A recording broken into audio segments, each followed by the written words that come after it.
sugarless, hooker waitress, model actress, oh just go nameless, honeysuckle, full of poison, she obliterated everything she kissed, now she's fading, somewhere in Hollywood, I'm glad I came here when your pound of flesh. Hi, welcome to Model Actress Whatever. This is episode 6.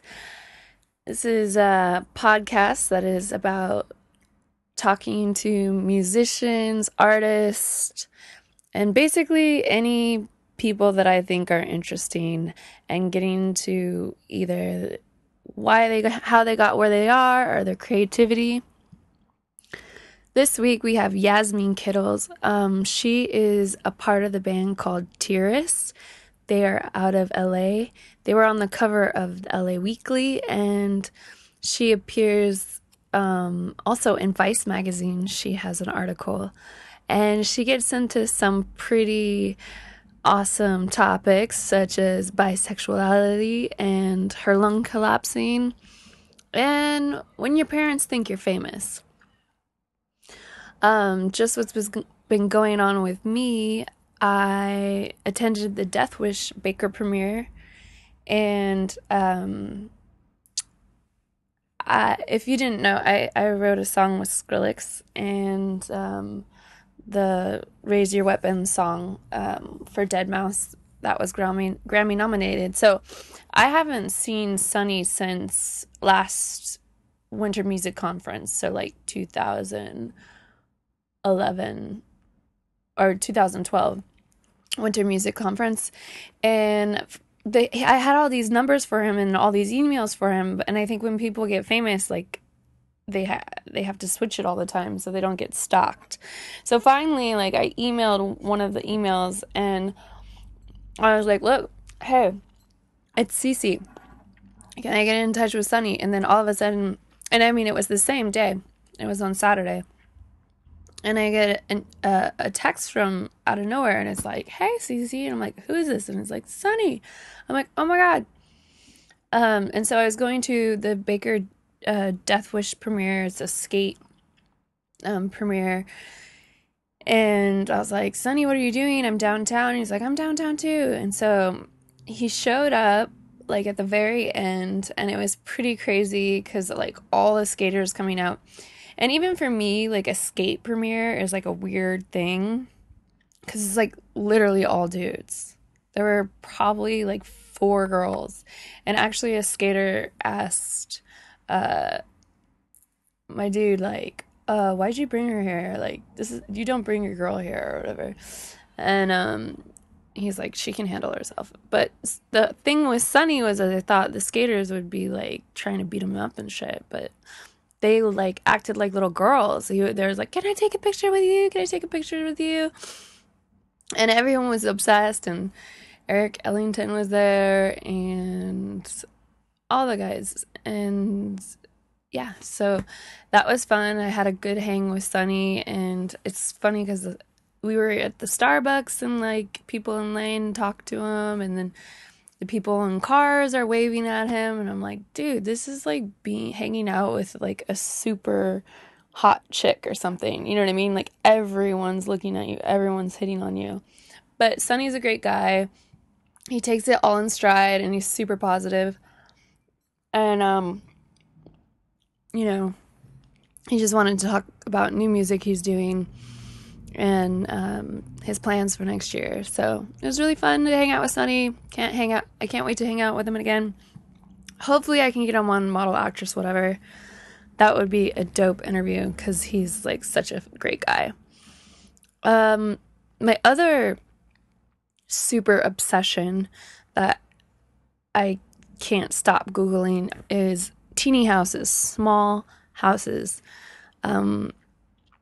I live in a pretty small room where I had to build in my closet, and so I deal with like a lot of spatial problems, and I don't mind it because I feel like I travel so much that it's almost like my room is like my locker or something, and so that I don't really need a lot of space because I live in a house and I have roommates and stuff. And but at one point I did live on a sailboat, you know, so I was dealing with like just like having clothes and like your bare necessities. And you know, when you travel so much, it's the same thing. And so I guess there's like this whole movement to have like these teeny tiny houses, or like how many people can like live in these little houses. And then like my Googling went to container houses, and then my Googling went to like just little apartments in New York City and how everyone utilizes the space. And Google that shit. It's really entertaining. I mean, it would be cool to like I mean, I had a pretty big house growing up in Arizona, but there's something like really comforting about being in a little space. So I was missing living on a sailboat, and I was saying like it is possible that I might move back onto a sailboat at some point. So that's my teeny house obsession. Then my gig this week was I DJ'd Sarah Deanna's Supermodel U book launch. It's on Hay House. It's published by Hay House, and Russell Simmons was there and a bunch of models.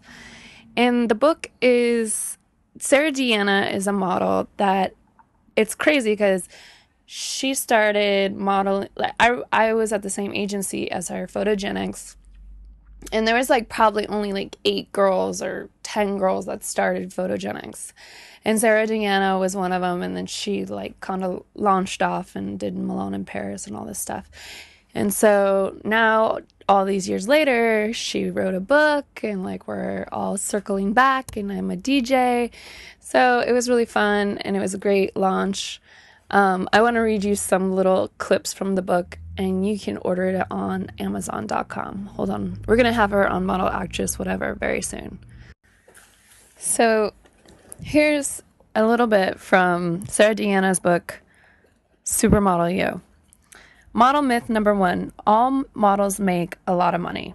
Don't make me laugh. Many models live off a stipend that averages about $200 a week, especially in their first year of modeling.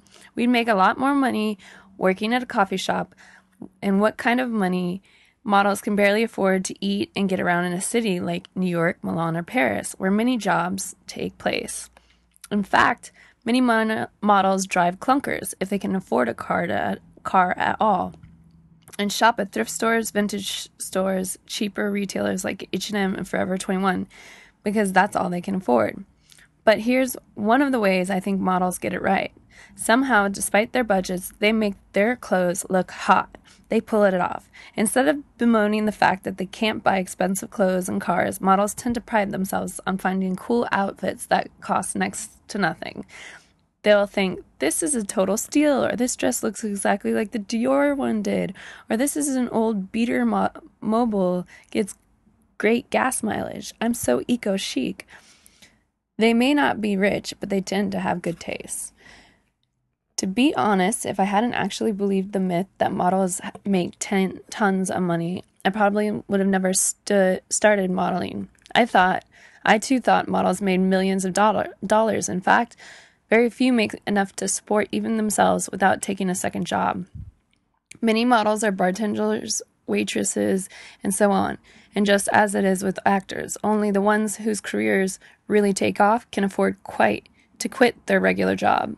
I never took a second job because I was too proud and wanted to prove I didn't need one, but I really dug myself into a financial hole when I first started modeling. In some ways, modeling is actually worse than acting in terms of income, because unlike with acting, there is no union or law or governing our income. We have no benefits, no protection, no regulations, no minimum wage, and not even mandatory lunches and breaks.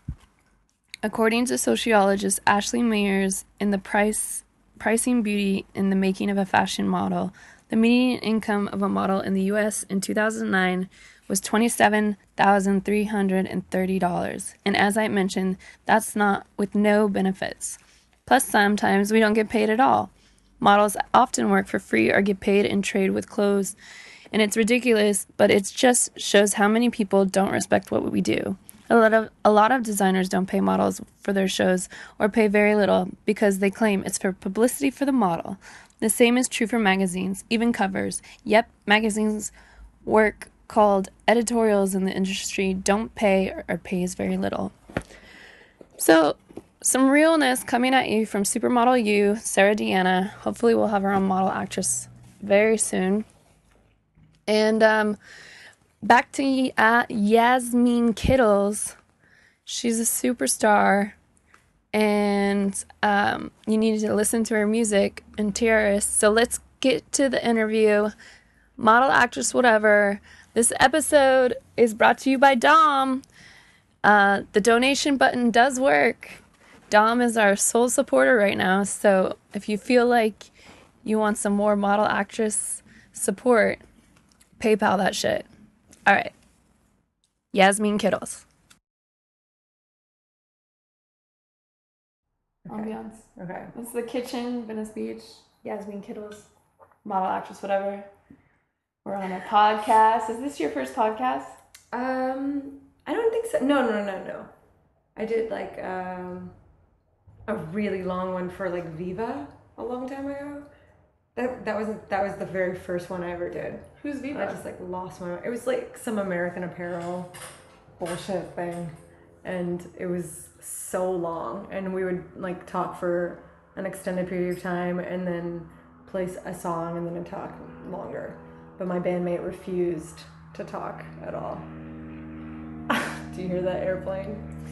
Yeah, it's going to Antigua. All right.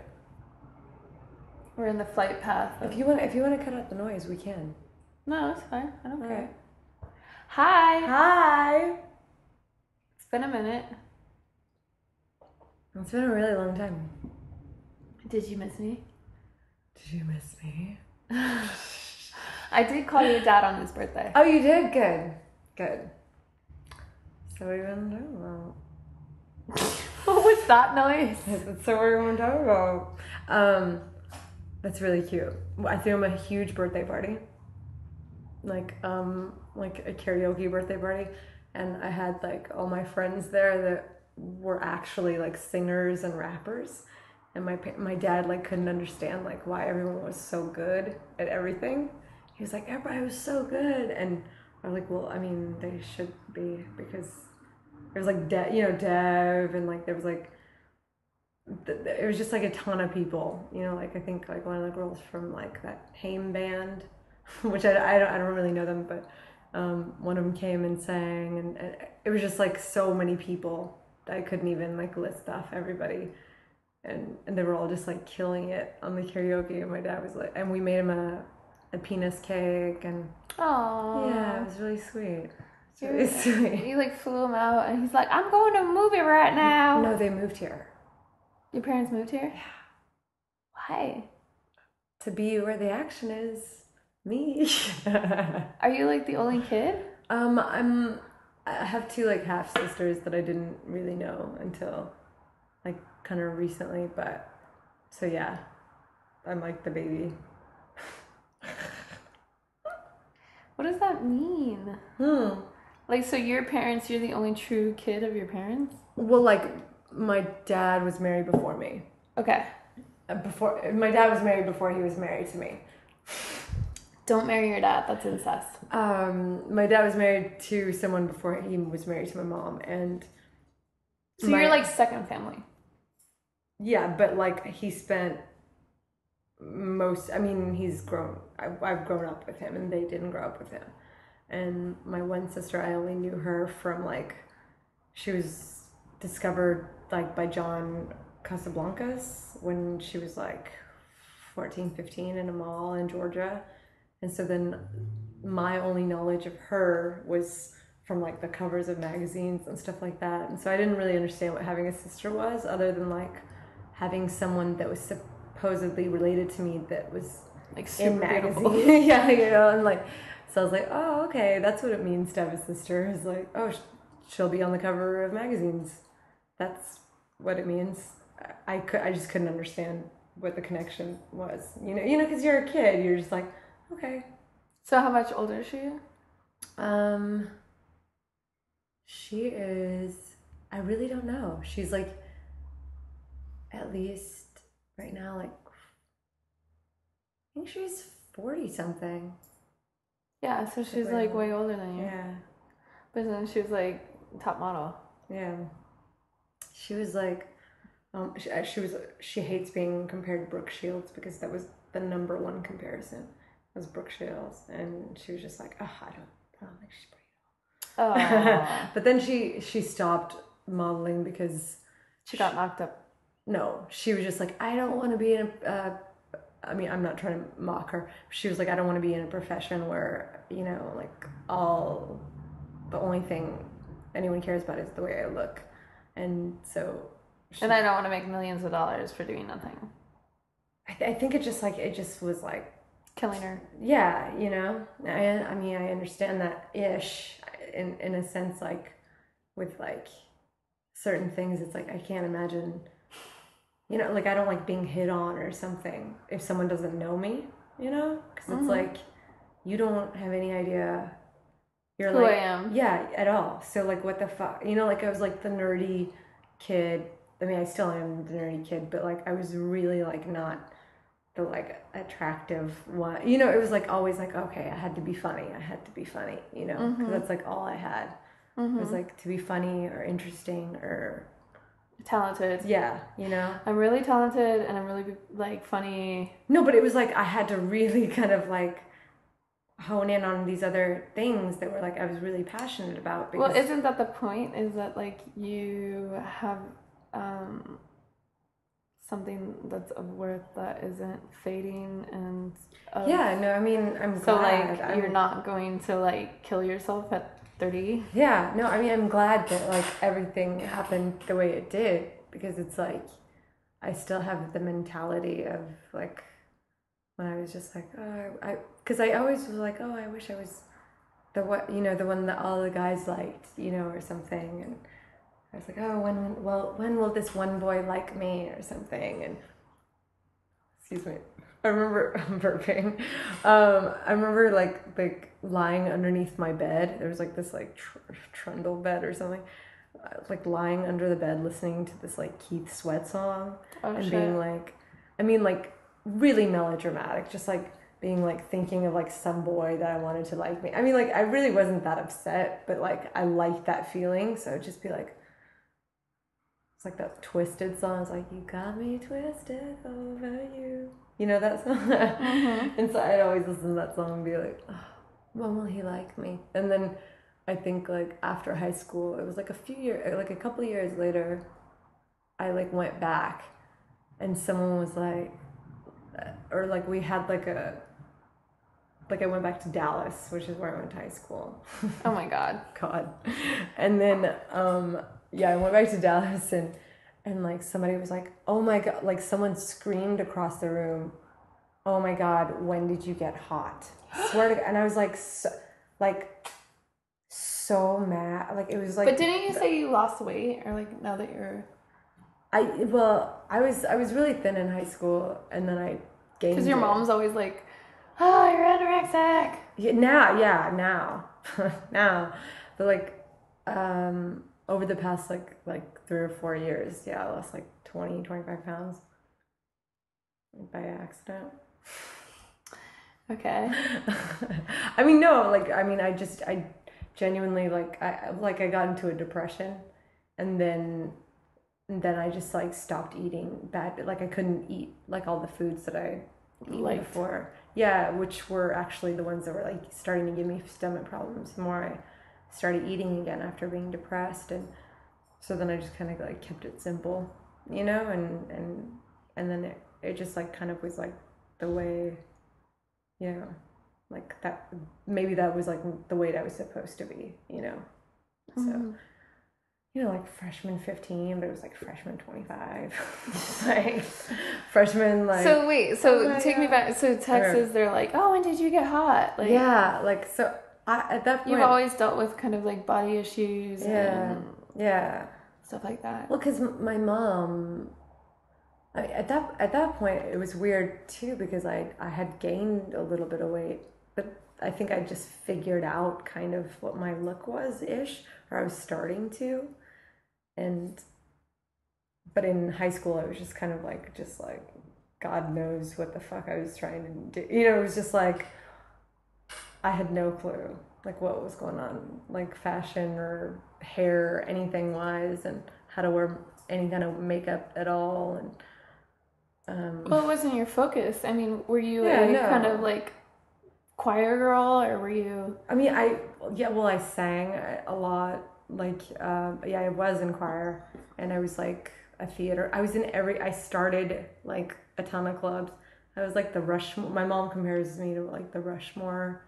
Like I made all these clubs. I started the speech team. I was the only person on the speech team, and then I'd go and sweep like all the awards by myself with all these teams that had like 20 kids, from every high school, and it was just me. And it was just from like being like, oh, I can't do this. Like I had a drama teacher that was like, oh, we're not gonna enter those competitions because I don't want you all to experience failure. And so I was like, oh, really? Fuck you. Started the team with this like amazing woman that was like basically like, you have to keep acting. She was like, you can't have a backup plan. That means that she was like, you can't, if you have a backup plan, then you don't want it. So I was like, oh, okay. So can you give us a little bit of your IMDb because we've just gone straight into body issues in high school. Well, we still haven't finished the body issue thing though. I think really stemmed from like my mom. Well, I was a figure skater for 12 years, and like you are really the Rushmore of. I really was. I was like waking up at 4 a.m. I beat the junior Olympic champion of figure skate. It was like my next step was the Olympics. That's like the Tim and Eric, like those are the poses you get. Yeah. Did you saw those? Yes. Yeah, that's how. Yeah. Those are those poses. Yeah. That's crazy. That's cool that you noticed that. For sure. So your mom. But my mom, my legs were really big because of skating. Yeah, but this like huge muscle right here, which I don't have anymore, and I wish I did. But it was like just this thick muscle, so you can jump higher. And like my main thing was how high I could jump. My main things were the artistic parts and like artistic. I forget what that.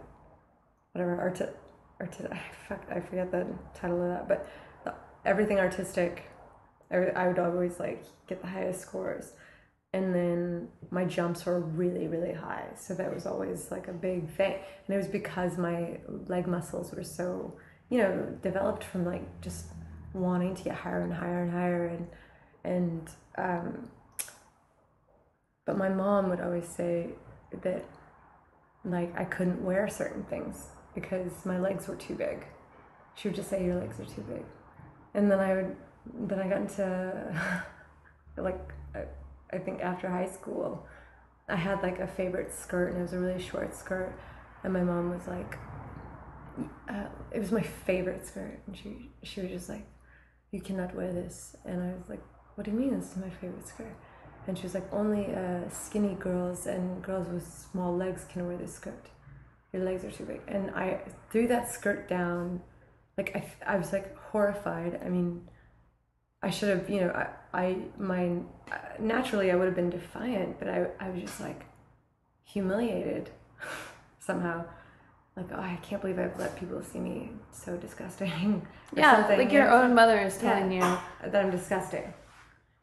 And so that you can't do this. Yeah. And so I took off the skirt. I didn't try it on again until I'd gotten really depressed. And then like there was like my dad was sick for a moment, and I like had developed this like brief pill problem, like with his pills, it was insane, and it was brief, but I was old enough to know that like to not. It's fucked. Yeah, I knew that I was feeling. I knew what I was doing was negative and not, and just as a coping thing. So it was like I could get out of it. Also, it was hard to find, and then also, also I became allergic, so it was pretty good. Everything else, you know, combo. Yeah, pretty good combo of like getting sober. Yeah, don't do any of that shit. And then, but I got really thin, and did you get approval once you got thin? No, well, then my mom started saying you look ugly because I had then lost all this. And I was just kind of like, because I'd always pleased my parents, you know, like I'd always done things that they were always supportive of everything I had done. So this one thing was like, I couldn't ever, my body was never, you know, I'm always either, you know, she's like, you don't look, you're too thin, you're too thin. And I'm like, why are you allowed to say that? You know, like eat a sandwich, and people saying that, that's like not okay either. Like I remember saying to someone, I was depressed once because someone was like, oh my God, you lost all this weight. What happened? And I was like, oh, I got really depressed. And they high-fived me. And I was like, oh, okay. Well, Thank you. I mean, society. It's so like, you know, or the eat a sandwich thing. You don't tell like bigger people to not eat a sandwich, you know? Mm-hmm. It's just like, it's such a, but yeah, I tried that skirt on for my mom because I was like, I'm skinny now. I was like, oh, Mom, but it was kind of like a fuck you. You know, I put the skirt on and it dropped to the ground, like it didn't even fit me anymore. And I was like, oh my God, it doesn't even fit, Mom. Aren't you so proud of me? And she like cried, you know, because I mean, she knew, but she's never, you know, I think she apologized sort of recently.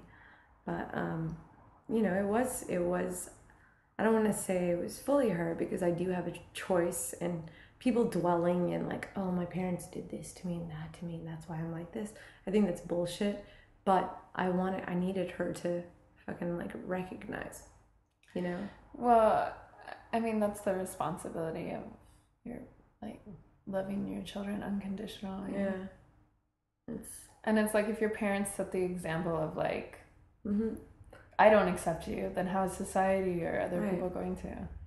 Like I was like seeing a girl for like 6 months or something, and my mom basically was just like, I never kind of like told them really, because I you know, I was like, oh wow, it really is about the person, you know. Did you know that? Did you know about that? When was that? That was like not like, that's my chair, you guys.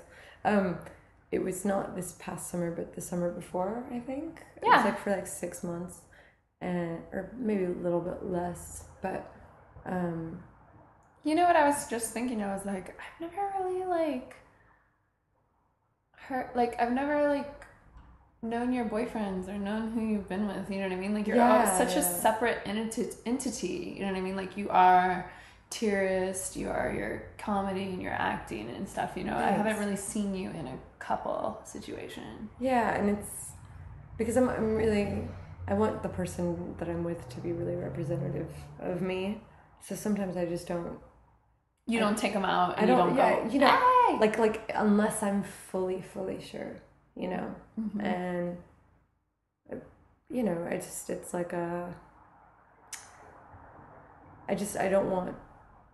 I also don't want to deal with like the whole like, oh, we broke up. You know, like I don't like that. I'm the queen of that. I'm like, I'm not. What is that? I'm the queen of that. So your mom was not accepting of the lesbian relationship. Well, she was basically like, you're disowned. That's a lie. She was like, if this, because I was kind of hinting at it, because I was like, oh, I'm so happy with this person, and I just want to tell them, but I can't. It sucked because I really wanted to share it, you know. And well, wait. Do you want to tell everyone your mom is like? Oh, well, that's the thing. Yeah, my mom is Persian. Yeah, and so it's very much. I mean, even the body stuff. I know that probably happened to her, you know. And Persian moms are basically like, my mom's like. So, where is she from exactly? Tehran. Okay. Yeah. Tehran. Tehran, and my Yeah, we come from like a very political family in Iran, Muslim political, and all my family's still there. And she, I think, was in Iran when my dad, I think, was hinting that that's something that might have been happening. Because my dad, I think, was kind of understanding what was going on, and she was just like, you'll be disowned. She like, I think she spit on me. No. She came back to town. Mm-hmm. And wait, when she came to disgusting. town? Yeah, and called me disgusting. Wait, what is this? 2 summers ago? Mm-hmm. She spit on you. Mm-hmm. And called me disgusting, and my friends disgusting. Give me the situation, because this is like... Well, we were, I was telling her that a couple of my friends who are both amazing people, who are lesbians, and they're in amazing bands. They're like the most talented people I know. Also, were like taking care of me when I felt like my band was on the cover of the LA Weekly. Yeah. Which I didn't realize would make us the target, or make me the target of all this kind of like sexually charged rape. I want to rape her kind of like shit. What? Yeah. Like on the internet, and like on your Facebook or what? Just like on blogs and stuff like that, with guys not knowing how to respond, like trying to compliment me. So they were saying, we want to rape you? They were saying something like, you know, like, I just want her to sit on my face, you know, blah, blah. Like, I feel like when a male's like... fantasy? Or no, like a male is like kind of challenged and doesn't understand, you know, you kind of want to reclaim your like masculinity. So you have to kind of like devalue this other thing to kind of, or discredit it, or kind of put it down to get your masculine, you know what I'm saying? Mm-hmm. Yeah, I think there's a better way to say this, and I've said it before. I'm just not thinking of how to say it. I just think that when you don't understand something, and it's a female, and it's like, well, they want. Yeah. It's like, I wanna fuck it. Yeah, so it's like that's the way. Sorry, that's the way to. It's like, I wanna fuck it. There's no thought. Right. It's like, fuck. So you were feeling attacked.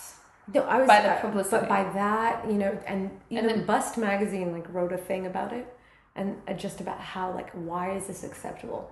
Why? And they were pinpointing blogs and specifically referring to me, and they were like, this person is actually not shooting like whipped cream out of their tits like Katy Perry, and isn't like over sexualized. Like, I'm just wearing a t-shirt because that's comfortable to like move around in, and you're still putting me in, you know, like, why is this sort of like, why are rape jokes funny now? You know, like, that's funny, you know? So, like, do you have an example of what they said? I'm sure you know exactly what they said. The sitting, like, I want her to sit on my face thing, that was a long one. It was a lot about just like wanting to take me apart. I can't remember the whole thing. I remember Bust's thing more because they really called it out, and I couldn't not address it. But I was like, I think I responded to them by being like, but don't you guys want to fuck my mind too? You know, like, mm-hmm. Like, because I was like, I don't want to seem like victim. A Tegan and Sarah stuff. I mean, no offense to Tegan and Sarah, but like, you know, I just didn't want to be like, look at these men trying to, you know, it's like, I will handle this, you know, by being above you, you know, like, you can't break me. Mm-hmm. You know, you want to break these things that you don't understand, or you want to devalue them so that you can still seem like superior, you know? But I'm confused why, like, really good press, like... No, we got amazing press. It was like, I mean, it's like blog. Really insane press, and then you feel just such negativity from it. I know, it was insane. Like, I felt... I didn't want to go out. Like, it was really weird. Like, because I would have thought that I would have been like, hey, you guys see it? Like, I'm gonna sign them for all my friends. You know, Exactly. like joking. No, you know, I like, saw it. I was like, oh my God, Yasmine. Oh my God, she's so big. yeah, like my mom and I were like crying. You know, like, and we were like, oh, like, because It's huge. It was the most amazing. Like, also it just said the real thing. You know, was like the cover. Like, you could barely see the LA Weekly part. It just said the real thing. You know, and I was just kind of like, holy fuck, like that's all I've ever. This is the most amazing review. Recognition. Yeah, and then like Vice had this. I hate that I even said them right now, but because they've changed now, and I work with them now. I work for them now, and but at the time, they wrote this thing that said it was kind of like an album review, because our first like full length was like a live album, because we were like, oh, that would, you know, like be crazy. Yeah, like no one does that. Who releases a live album as their first album? No one.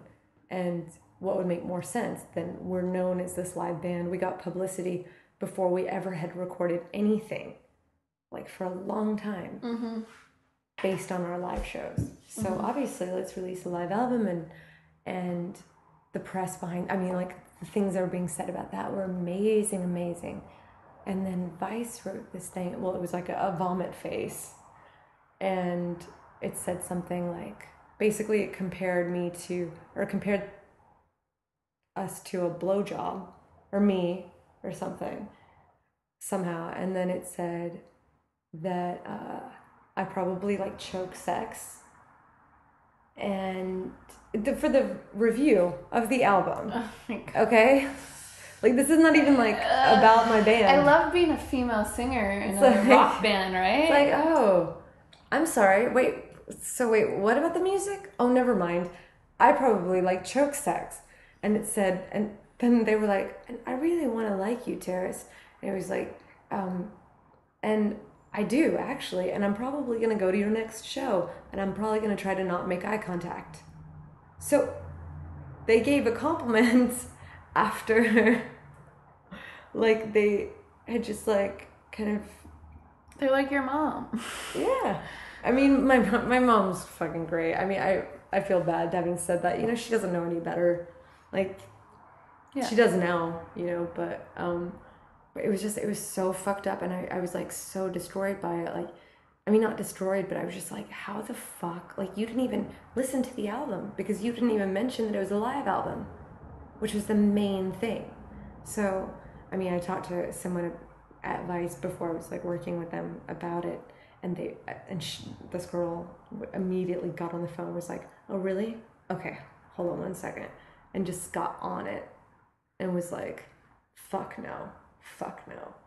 So I mean, but this is relating to everything by, at that time, these two amazing like musicians that were females were staying with me. And I was like not able to leave my bed.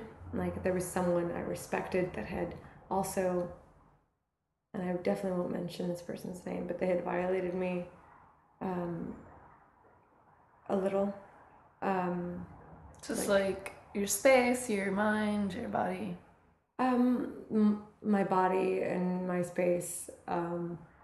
Not to the point where it got I'm not going to pursue anything. Yeah. But it was a person that was a pretty big influence. No, like name person that was.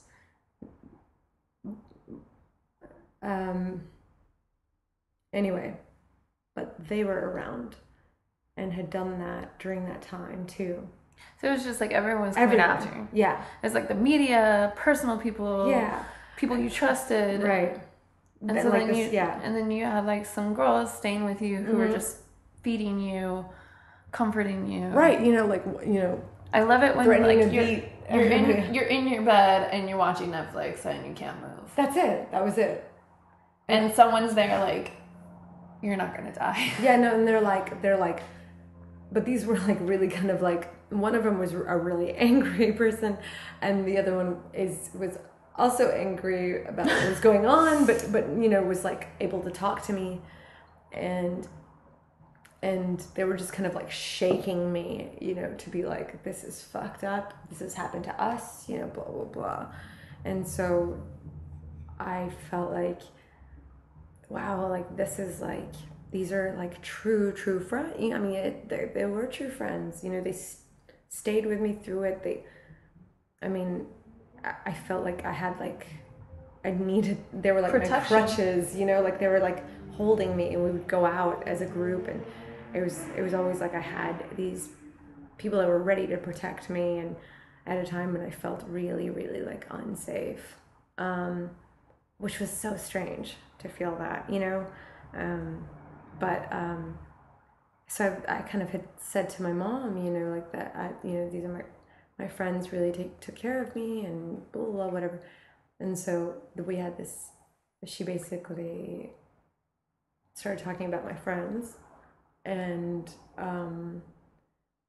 that, you know, and their sexual orientation, and how like my friends are disgusting and I'm disgusting, and kind of, because I was trying to hint that I was, you know, seeing started seeing a girl or whatever, and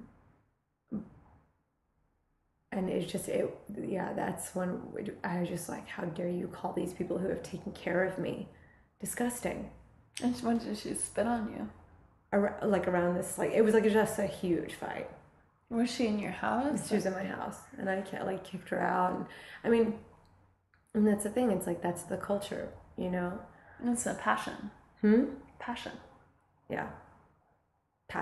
Feeling passionately about not being homophobic. Yeah, I mean, and it's not even like that. It was like fine if it was somebody else, but it's not fine if it's me. So, it's like it was just like a losing battle. But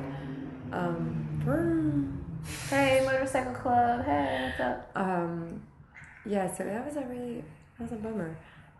What happened to your love interest? Just was she like, it was like kind of long distance, and it just felt like she was always kind of worried that she was like, you're gonna go back to guys, and I'm like, I'm not going back to anything, because I'm in a relationship, you know. And the more guys were finding out that I was seeing a girl, the more certain people that I'd maybe been interested in a long time ago were like, yeah, like all up on me. Like I was just like, oh my God. Like, that be a lesbian, attract a lot of dudes. Yeah, it's like, and then so she was just like basically telling me certain friends of mine that had been friends of mine for a long time couldn't stay over, you know, like couldn't, you know, when they would be in town, like a lot. I have like mostly I think all my friends play music. Yeah, they're all in bands. Yeah, so it's like they come to town, and if they're not staying somewhere, they'll stay at my house, you know, and it's not a big deal. Like, you have places to stay. Yeah, you know, it's like, name drop. Give me some name drops. What do you want me to name drop? Wait, can I have another beer? Bands. Did I finish this? I didn't. No, you're not even finished. Name drop some bands. Go for it. Of what? What bands? Friends that stay with you. The homies. I don't know. Fuck. I don't know. Well, most of them now have like blown up, so they're like not, you know, they don't. I'll usually like go stay with them at a hotel, because I'm like, oh, you're gonna be gone all day, I'm gonna go sit by the pool, you know. But I don't know what to say. I'll name drop something at some other point, I guess. Okay. I hate it. I think there's this weird fact about you, like that your lung collapsed or something, and you had to learn how to sing again. Did you not know this? No, I knew that. That's why I'm bringing it up. I'm saying like that's a pretty interesting, because you're such a powerful singer. I remember that was one of the first things I knew about you. That's really funny. That's Really? Well, I remember you told me about it or something. Yeah, I don't know. I wonder how that came up. Yeah, no, my lungs have collapsed 3 times. Which to me is funny now, just because it's like, it's by the last one, I was just like, fuck this. How This does is that stupid. happen? Like, I mean, I just was imagining my lung collapse, and I really just feel like I might die. Like, it just No, feel, I mean because you could die. yeah. Um, Can you not breathe? Like, what's the situation? well, so it's like it feels like if okay, well, here's how it feels. If how does it happen? Well, usually it happens. Okay, if you're a smoker, you're more likely to have a lung collapse. If you get into an accident, um, and it's punctured, your lung, you'll have a lung collapse. And then if you're like an older man who's tall and skinny, that's when you could have a spontaneous lung collapse. And the technical term, and I didn't smoke ever, like nothing, like pot, nothing. And so it was, the technical term was spontaneous pneumothorax, like that, which means like we're doctors and we have no idea what's going on. You know, like Hi, we have no idea what's going on. the technical term is spontaneous. It's like that is not a fucking medical term. Spontaneous, really? That's your explanation to me. So, they went in. The first one was small enough that it could reinflate on its own. And I was like, I don't understand how this happened. They were like, well, it happened. I feel like it was stress because I remember being really, really stressed. I mean, I don't know. There's probably a million. I have no idea. But the second one was big enough, and there's a chance that if you don't go in time, that you could die. So the second one, I was like, I remember having an argument with my boyfriend at the time, and he was a piece of shit, and I was like, I think my lung is collapsing, and he's like, fuck you, I was driving, and he's like, fuck you, I'm tired. And he was like, you're not having a lung collapse, you're being dramatic. And I was like, Hi, this plane is going to Bermuda. Bye, everybody. bye, have fun. Have fun in Bermuda. Have a really good time.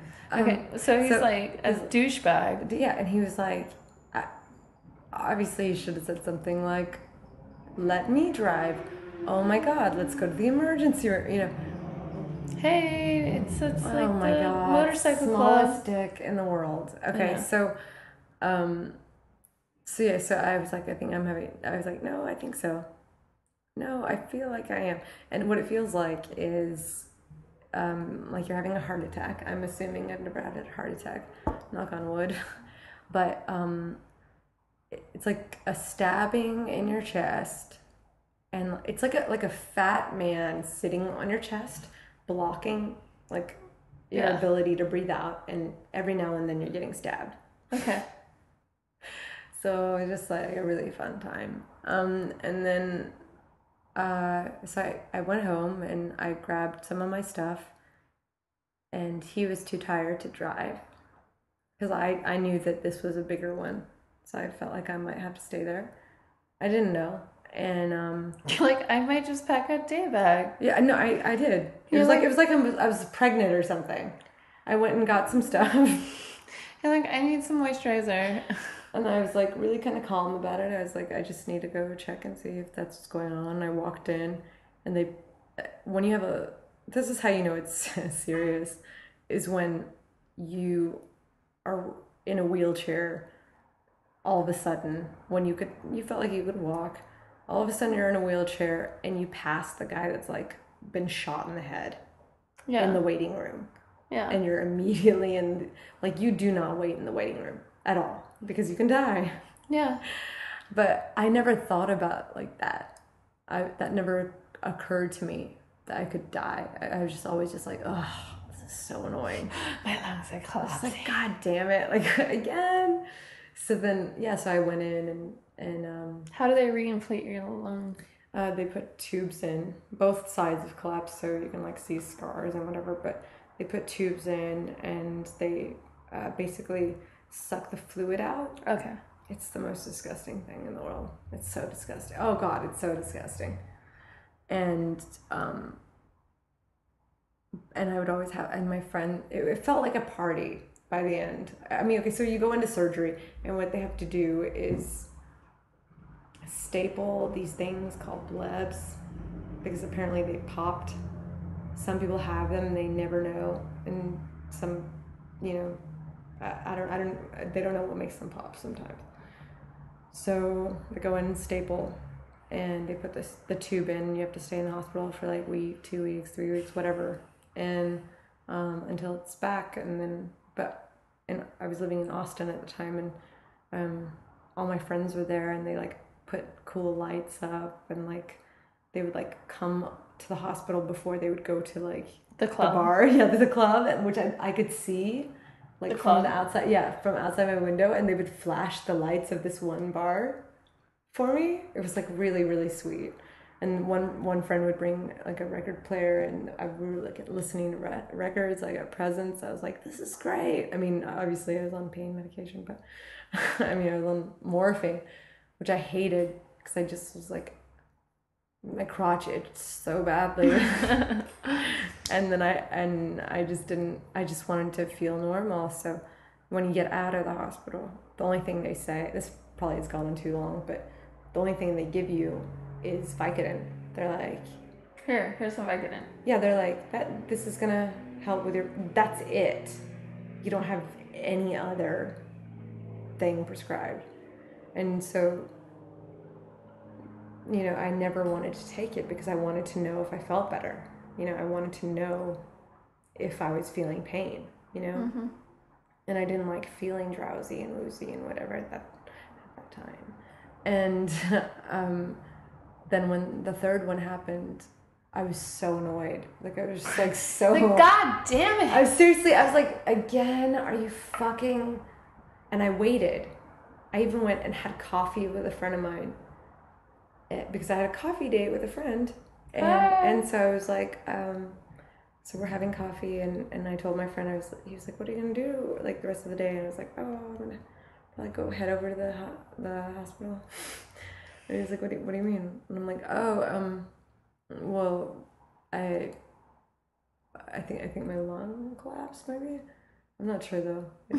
And he's like, oh, holy shit, what? And I was like, but I'm having coffee with you. And he like got all my stuff to go, and I was like, I'm not finished having coffee. Like, I was like, I am not gonna let this lung collapse thing stop my day. Once again. So then we go in, and they're like, you know, you're gonna have to go through the surgery. And I was just like so devastated, you know. But I did do a fashion show for the nurses in my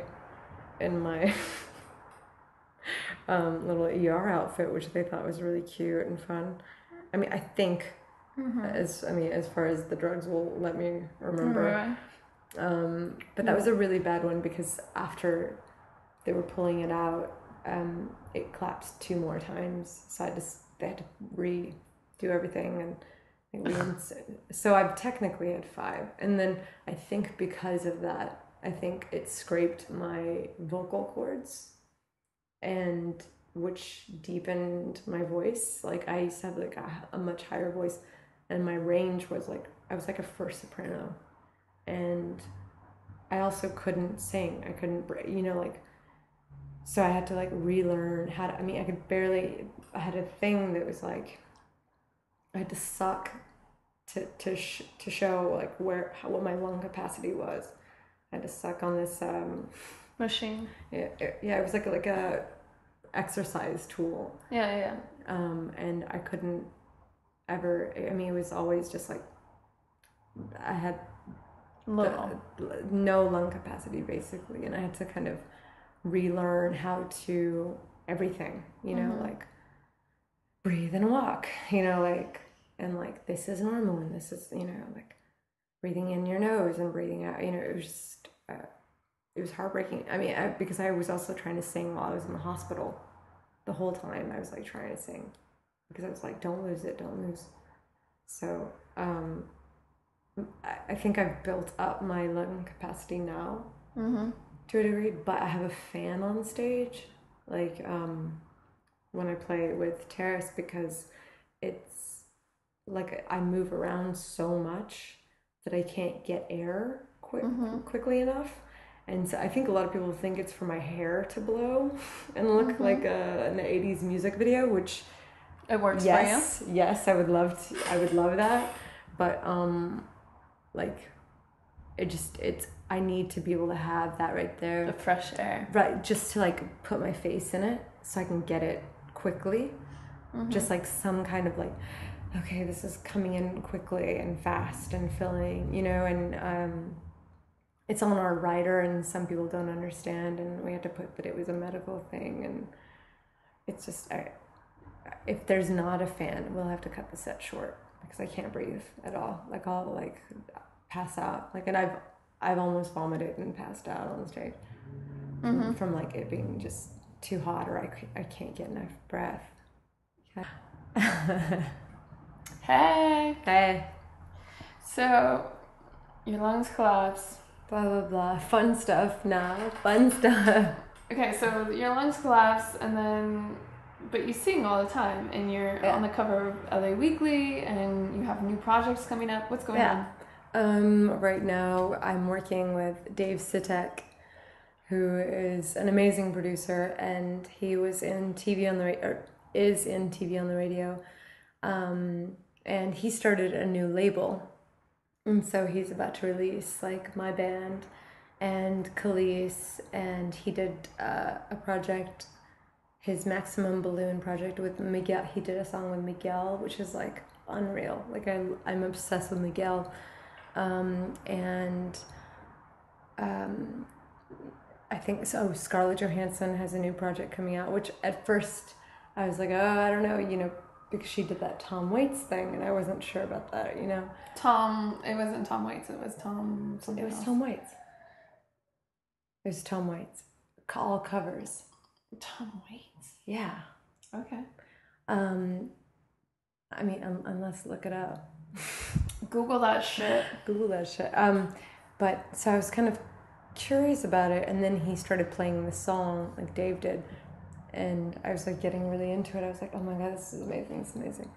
And it was Scarlett Johansson, and I couldn't believe it was her, which made me kind of confused, like, how are people going to take this? You know, it's really interesting when, you know, like actors try to cross over into music. I feel like people are really, really hard on them, you know, and it's something that I don't know what it is, but even I felt like, I don't know, you know, like, I mean, I loved the song, and then I found out it was her, and I didn't know how I felt, which is such a strange feeling, you know. You want to hate? No, it's like because I don't even hate her, period, you know. But I'm like, I wonder how everyone's gonna take this. But you know, because even Ryan Gosling's like project, it was like not really perceived as like a real, you know, like I feel like it kind of fell flat in a sense because it was associated with him. I don't know, something about that. But there's a girl in her like band, I guess she has like a band type thing, that wrote the song, and it's amazing. It's actually like really, really amazing. Okay. And so that's coming out, and he's putting out TV on the radio stuff, and my band, and did I already say Khalees? There's a ton of people in this. I'm forgetting everyone. Cerebral Ballsy, which are like a punk band, and I'm singing on their album. Cool. Yeah, and that was a really awesome moment because I know that they wanted to give the song to Santi Gold, and then he like sent it over to Dave, sent it over to me, and I just did it really quickly, and so then Dave and I also started a solo thing for me, and then so we've been working on those things, and then I'm gonna do I'm supposed to start doing something with Flying Lotus, Steven. Yeah, Oh, we've been talking about it for a long time, and then so I think we're gonna go ahead and do that. We're supposed to, I think, do it like this week. that's You know, like sick. start a like I'm not. Flying Lotus is awesome. Yeah. And he also has like a rap project, so I'm not sure what he wants me to do stuff for because he had sent me something from Flying Lotus, um, and then I was it was such a strange song which I really loved, but I was kind of debating whether or not it needed vocals. It was just such a Instrumental. yeah. It just went so many places that to figure out. It was just really challenging. Yeah, so we're starting. So we're I think gonna start something else that's not that specific track. And then he's gonna do a remix, I believe, of the song that we just finished with Dave. And we're gonna be just like pumping out like singles and stuff like that at the moment. How are you inspired by music videos? Um, Sometimes. Like what? I like for me as an artist, like my favorite part of making music is making the music video. Oh yeah, that to me, yeah. I mean, because we're actors, Yeah. you know, like so every time I really have to be involved in the music video process and like coming up with the narrative. You know, it's really important for me to understand you know, like whether or not someone else gets it is not important, but in the video that's going to come out with that Marcus Herring did, and he's a part of the director's bureau. It's amazing, but we spent a lot of time coming up with it, and an amazing like crew of people. But it's a real story, you know, and it really goes somewhere. And I'm really excited about that video specifically because it was the first time I felt like I was actually getting to act in a music video, you know. And so I wanted to keep them all consistent with that. So I want all the music videos to be somewhat intertwined, you know, is the goal I think now because I mean and I think TV on the radio did it amazingly well. Like they did a series, movie. yeah, and Eric and I were like approached to do one of the videos for that, which was like the video for you. Mm-hmm. You know that song? It's like the last one. Mm-hmm. The video that they ended up having was amazing. Like with like you know, it's like them talking at a diner, and then you know it was I just felt like and Tunde like ends up like dressing up like Prince and like you know he's like yeah I'm still you know doing the entertainment thing and he's just like kind of like a homeless dude that dresses like Prince and like kind of you know like yeah like performs like on like Venice Beach or something you know like but it's beautiful and Eric they had asked Eric to do a video and he and I well I came he had brought the song to me and I came up with a concept and they didn't want that.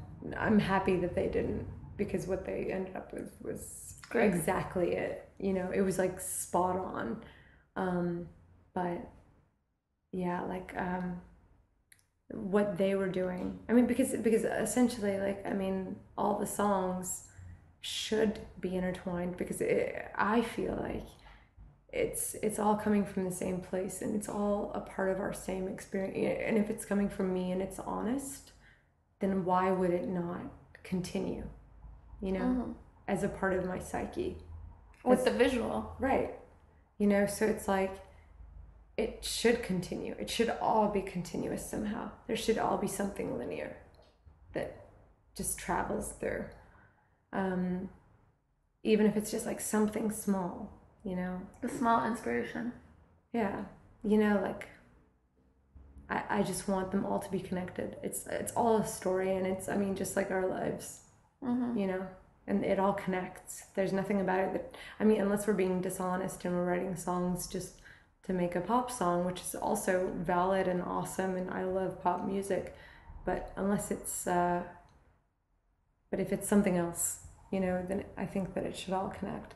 So with the band, that's something I really, really want, is to have that line that goes through that's coming from the same place that you can see. Mm-hmm. That's honest. So tell me about the comedy that you do with Tim, Eric of Tim and Eric. We started this project called In Lust about 4 years ago. With this, and it was like kind of based on how like Eric and I would take these photos where like I always looked like I was like in the heat of passion, and he would look like just like totally fine, Mm-hmm. So we thought that was pretty like funny. So he was like, "Would you start a like a MySpace page for us?" This is MySpace era. MySpace era. I'm burping. Hold on. So he was like, "Will you start a page for us?" And I was like, "Oh, I'll do better than that." So I started a music page for us, and I put all these photos up that we had, like so many that we had taken at our friend Mickey's place in his garden that looked like we were just like in it, like in lust was like the only thing we could think of, and I called it In Lust, and then I made a song, quote unquote, which was like just about like how much I missed him, like which was like not a song, and then he was telling people we had a band together. And I think like Karen O or something had said to him, like he had said to her, "Oh, I have this band. It's called In Lust." She was like, "Oh, I'd love for you guys to open for us." And so we were like, and he was like, "Really quickly, can you please just make that into a song?" So like in the middle of the night, I was like trying to put a guitar to this thing where it's like, "I miss you," it's like it was retarded. And then he put one back, and it would just be like consistently like back and forth. With us trying to promote that this was a band. It was like not a band. And then we had this moment where we hadn't seen each other in a long time, and we were at Coachella, and we didn't know we were going to both be at the same party or something stupid. And I saw him at a distance, and he had like a plate of chicken breasts. I'm like, it was like 3 chicken breasts piled, like I'm not even kidding, and was eating one. So there was like 4 chicken breasts total. And I was like, from a distance, I was like, "Eric!" And he's like, "Yasmine!" And he threw, literally, this is like not even a joke. He threw everything that he was eating into the air and like spun like chicken breasts like in the air. And I started running towards him, and he had his arms out. But it was like at that like too long of a distance kind of space where it was like I'm still running, like it was a joke. It was like a clear sketch, because I was so far away that he didn't have to throw his chicken breast right at that moment. Like he could have kept eating. So then I ran towards him, and instead of grabbing me like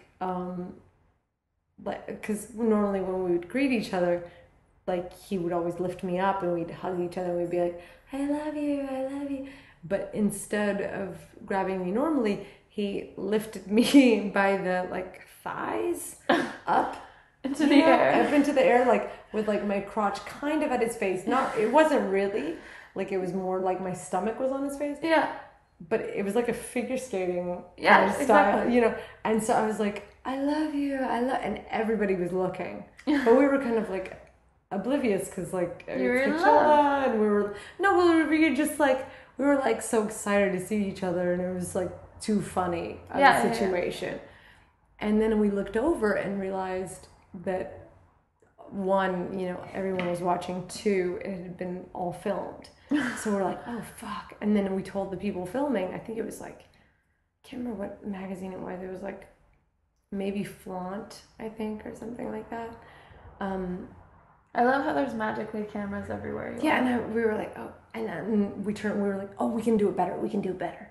So then one camera followed me or something, and I was like, oh, I'm so depressed, and they followed me, and I'm like walking, and then I'm like, Eric, and we did it again, and then we did it one more time, and like, so whatever, that happened, and then later on we were like, oh, what happened to that video? I really want to see it. Like, that's so funny that happened. That was like a genuine moment of us being so stoked to see each other and so happy. I just want to see it.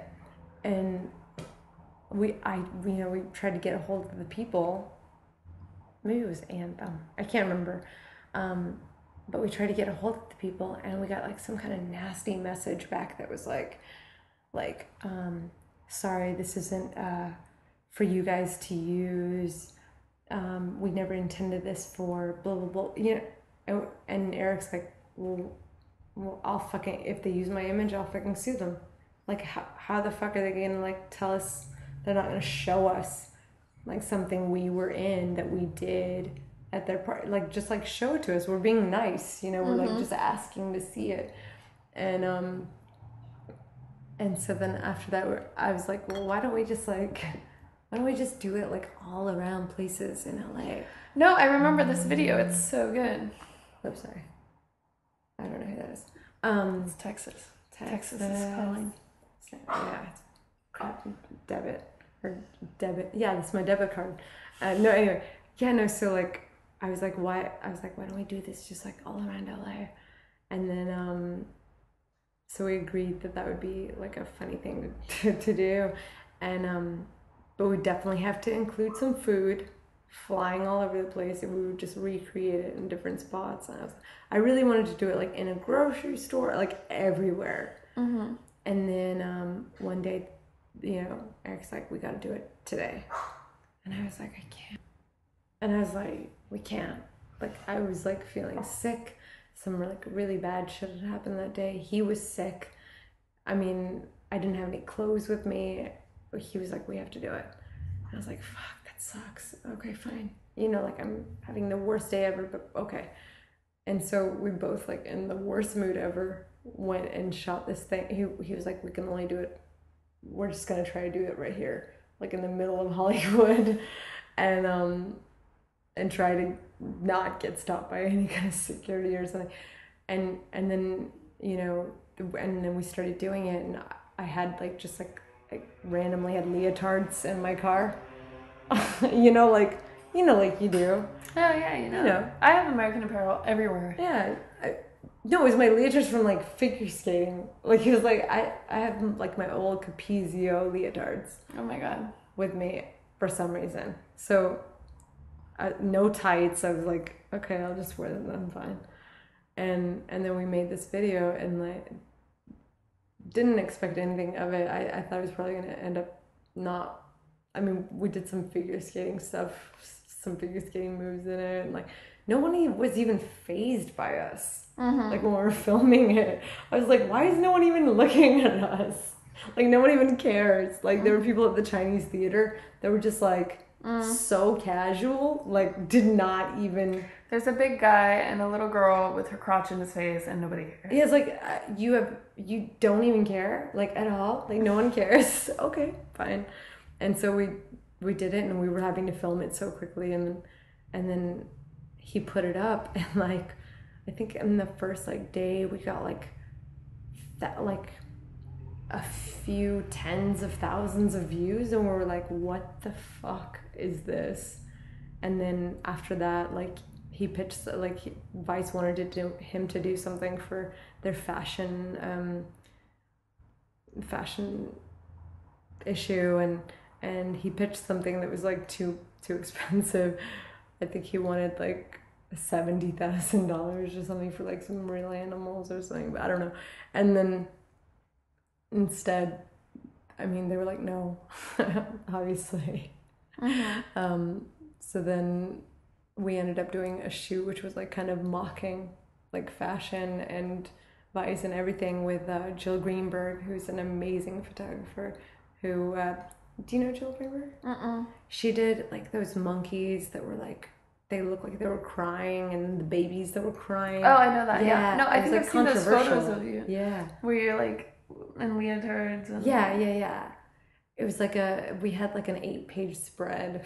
yeah. I was like, go Yasmine. So it was, I mean, it was really funny. Like it was, and Insane. working with her too was like a dream. Is she insane? She's so good. She knows exactly what she wants, backdrop, everything, even before retouching, which is like her main, thing.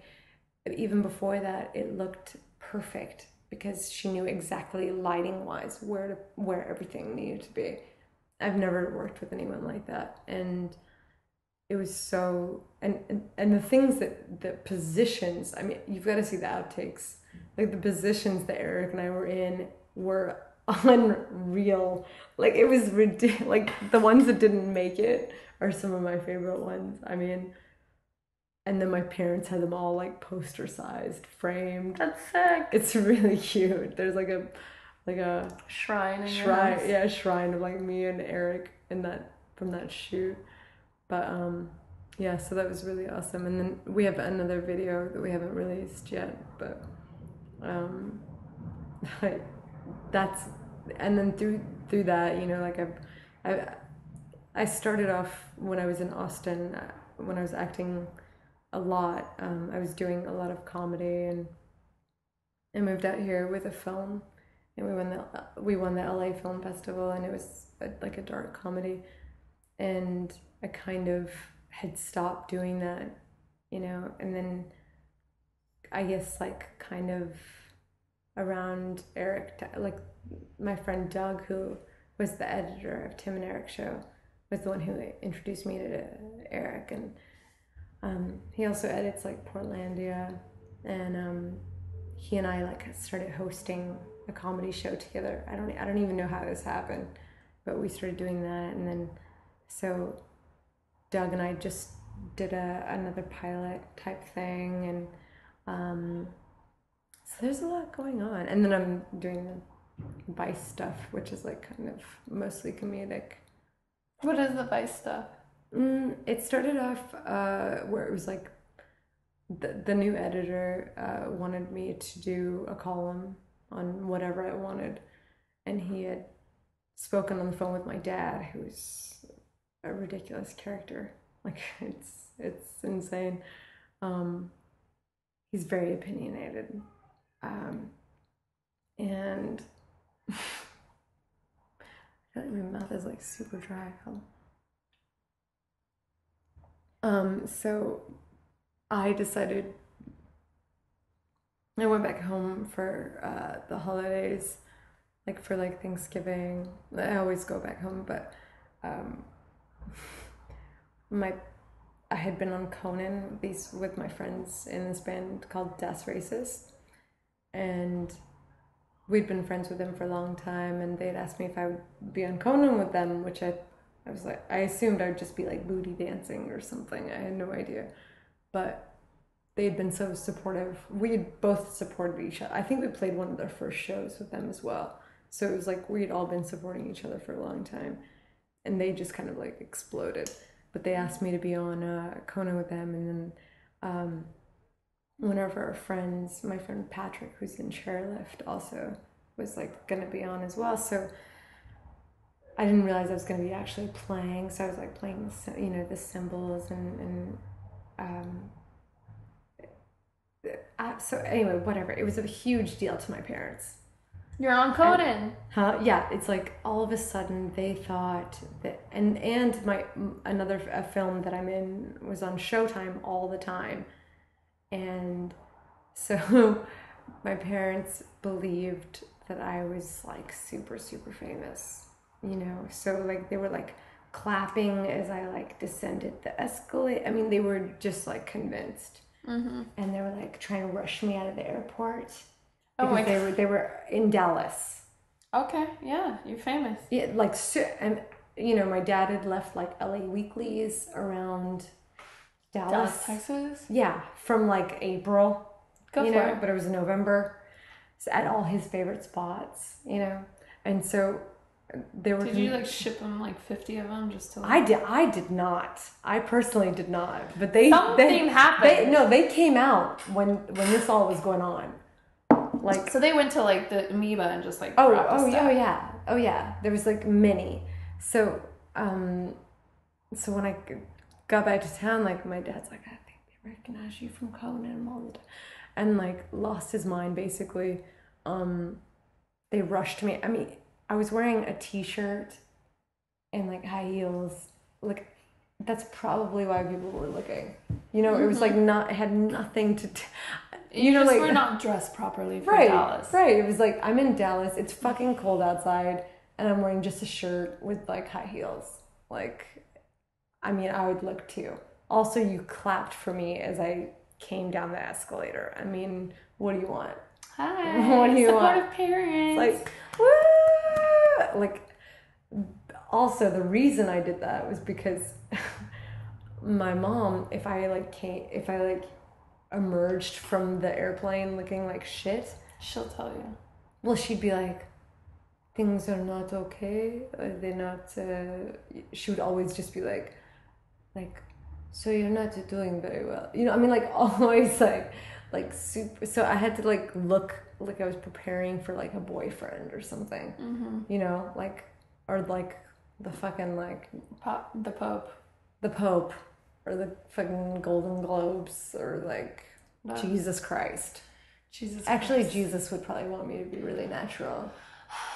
I think he'd love you in flats. Jesus would love me in flats. Well, I mean, but aren't you Muslim? No. You know what? Jesus would love me in flats, and even if I was Muslim, Jesus would be like, whatever. I love how every podcast I seem to mention Jesus and what he would want. I think I mentioned Jesus first though. I know, but like Anna cool. Kim, in Anna Kim's podcast, we talked about how if Jesus was married or if Jesus had kids or something like that. I don't know. So now we just mentioned if Jesus... Would Jesus cheat, David?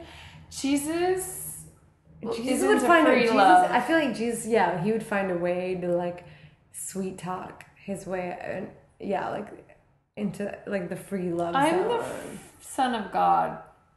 He's like, I have to spread my love. I have to spread my love. And you're like, okay, well. All right, Jesus. You're cool. like, have you been tested with your like love spread? Jesus, do you have chlamydia? Like, Jesus, like, should you, like, what kind of protection would you be using? Like, lamb skin? Are you, like... Oh, my God. Like, what was the, like, dude from all the, like, he was, like, a French lover, and he... Casanova. And Jesus he had a lamb. Casanova. He had a lambskin, right? It's a lambskin. Oh my god. Casanova created the lambskins? I swear to God. Like, I swear to God. I swear to God. I swear to God's son. No, like, that's how I first heard about lambskin condoms. It's from Casanova when he said it to you. Well, I've known a few Casanovas. Oh, really? I feel like we've known a few Casanovas, and then they've just been retards, I was going to say. The Casanovas turned out just to speak French. That's it. Sorry. Oh my God. She has a lung. Her lung is not collapsed. Oh my God, she's squilly. Just because they speak French doesn't mean they're Casanova. Oh, I know. Un petit monsieur. Un petit mon. Mon petit prince. Oh, it's so delicate. You're so sensitive. Oh, mon chéri. So should we close this out with a little fake French? Sorry. Can you tell me all the fake French that you know?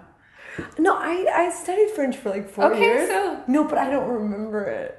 So tell me... Really? Close out not like I'm retarded. Can you say model, actress, whatever in French? I feel like wouldn't model be like modèle? Un modèle, actrice. Un modèle actrice. Whatever. Je ne sais pas. Je ne sais pas. Ouais. Ouais, non. Ouais. Ah ouais. Ah ouais. Ah ouais. C'est bon. C'est bon. Un petit, mas... Un petit. Oh, mon petit. Un petit. Oh, mon ami. Oh, mon petit. Oh, mon chéri. Oh, c'est bon. Oh, c'est belle. Oh, un moment. Oh, fuck. I should just go through my texts. No! give me a little French before we leave. Oh, shit. Merde. Merde. Okay, thank you for being on Model Actress Whatever. This has been really entertaining. Merde. Merde. Yes, Tu es merde. Tu es merde. You've been through a lot. And you're really talented. We love you. Everyone check out her shit. Oh, check my Vice stuff out, y'all. Vice magazine, Yasmine Kittles. Hey. Yasmine Kittles, the baddest bitch in the game. Thank you so much for listening to Model Actress Whatever this week. I have some really great interviews coming up with some EDM bigwigs. We got Felix Cartel and Drop the Lime. So I'm not sure which one I'm going to put up first. Probably Drop the Lime because he talks about sex and drugs, and I love those topics. So until next week, PayPal me, bitches. Thank you so much for listening to Model Actress Whatever.